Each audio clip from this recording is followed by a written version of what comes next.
حضور صلی اللہ علیہ وسلم جب معراج پر تشریف لے گئے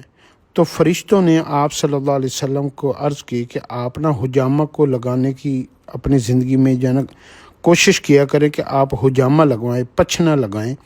اس سے آپ کو کبھی بھی جسمانی تکلیف نہیں ہوگی۔ آج امت کے اندر جو ہے نا ساری دنیا کے جو دوسرے علاج ہیں تو وہ سارے علاج ڈاکٹروں کے کرواتے ہیں، حکمت کے علاج کرواتے ہیں، لیکن جو علاج فرشتوں نے آپ صلی اللہ علیہ وسلم کو بتایا جس کو حجامہ کہتے ہیں، اور آپ نے اس کو پسند فرمایا، جس کے ذریعے سے ہمارے جسم کا جو گاڑھا خون ہے وہ نکل جاتا ہے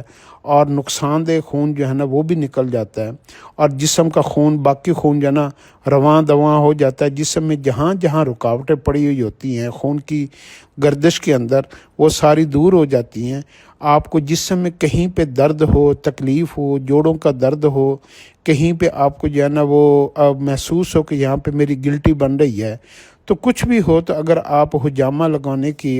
کروانے کی عادت بنائیں گے نا تو آپ کے جسم میں کوئی بھی بڑی بیماری جنم نہیں لیں گی۔ حجامہ سنت ہے، آپ صلی اللہ علیہ وسلم نے بھی کروایا ہے، تو اپنی زندگی میں حجامہ کو آپ ضرور اپنائیں، سنت سمجھ کر اپنائیں۔ اس سے جسم کا جتنا زائد خون اور فاسد خون ہوتا ہے نا، جو نقصان دہ خون ہوتا ہے وہ نکل جاتا ہے، اور تازہ خون جو ہے نا اللہ پاک جو ہے نا جسم کے اندر رواں دواں کرتا ہے۔